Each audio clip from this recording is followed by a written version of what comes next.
Assalamualaikum warahmatullahi wabarakatuh. Perkenalkan, nama saya Alfi Marianti dari Sarjana Terapan Gizi dan Dietetika semester 5 dari Politeknik Kesehatan Kemenkes Semarang. Pada kesempatan kali ini saya akan mencoba berbagi tentang apa yang sudah saya ketahui, bagaimana cara menganalisis rodamin B dengan menggunakan benang wol. Nah, pembuatan dari video ini bertujuan untuk memenuhi salah satu mata kuliah dari PMKP. Lalu kita langsung masuk saja ke pembahasannya. Yang pertama, rodamin B ini merupakan zat pewarna tekstil, akan tetapi disalahgunakan oleh masyarakat sebagai zat pewarna dalam bahan pangan.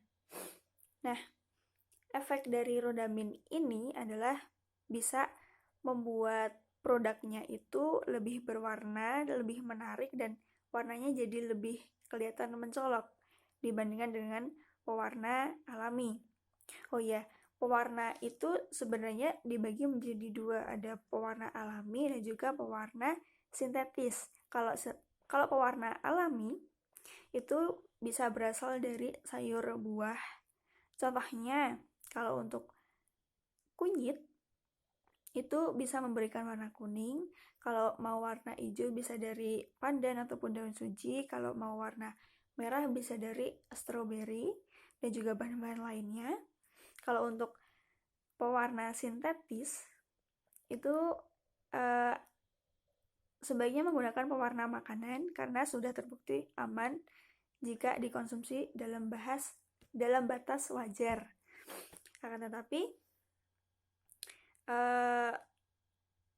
di masyarakat masih banyak yang menggunakan rodamin B. Salah satunya adalah untuk menekan biaya karena rodamin B ini sedikit lebih murah dan juga untuk kebutuhan banyak. Jika kita menggunakan pewarna alami maka itu akan membuat bahan-bahannya lebih banyak dan juga nanti biayanya akan semakin lebih besar. Jadi untuk mengurangi biaya dari penggunaan pewarna alami, maka digunakan pewarna sintetis dari rodamin ini. Padahal berdasarkan dari Peraturan Menteri Kesehatan RI nomor 239 garis miring Menkes garis miring PER garis miring 5 garis miring 85 tentang zat warna tertentu yang dinyatakan sebagai bahan berbahaya. Nah, rodamin ini termasuk ke dalamnya. Lalu, sebenarnya efek dari rodamin B ini apa toh? Kok bisa sampai bahan ini ataupun zat ini berbahaya? Nah, efek dari rodamin B ini dapat membuat kita iritasi. Lalu, bisa juga mengakibatkan keracunan seperti air kencing berwarna merah dan juga dapat mengakibatkan iritasi di saluran pernapasan. Selain itu, efek lainnya adalah zat ini merupakan zat karsinogenik yang bisa membuat yang bisa sebagai pemicu penyakit kanker.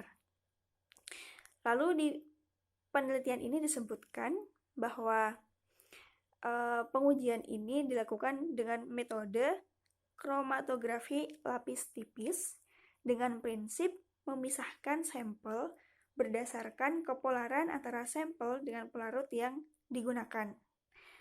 Nah, lalu apa kaitannya dengan benang wol dan mengapa benang wol ini digunakan? Karena benang wol ini berguna nantinya jika benang wol sudah dicelupkan ataupun dimasukkan ke dalam larutan asam, lalu dididihkan, maka pewarna akan memulai untuk mewarnai benang wol tersebut. Lalu, jika pewarna sudah memasuki benang wol, maka akan dipindahkan ke larutan basah. Setelah itu, di larutan basah maka akan melepaskan warna dan juga warna tersebut akan masuk ke larutan basah. Lalu bagaimana caranya untuk mengetahui apakah produk ini mengandung rodamin B atau tidak? Caranya adalah dengan melihat dari nilai RF-nya, apakah sudah baku atau belum. Dan juga bisa dilihat dari apakah nilai RF tersebut masih masuk range-nya. Atau cara lainnya, jika dilihat secara visual, maka sampel tersebut akan berwarna merah muda ataupun merah jambu, seperti itu. Tapi kalau dilihat dari bawah sinar UV, sinar UV dengan panjang gelombang 256 nanometer, maka sampel tersebut akan terlihat seperti berwarna orange. Begitu. Nah, lalu karakteristik bagaimana caranya kita melihat visual, apakah ataupun bagaimana cara kita mengantisipasi ataupun harus curiga dengan produk yang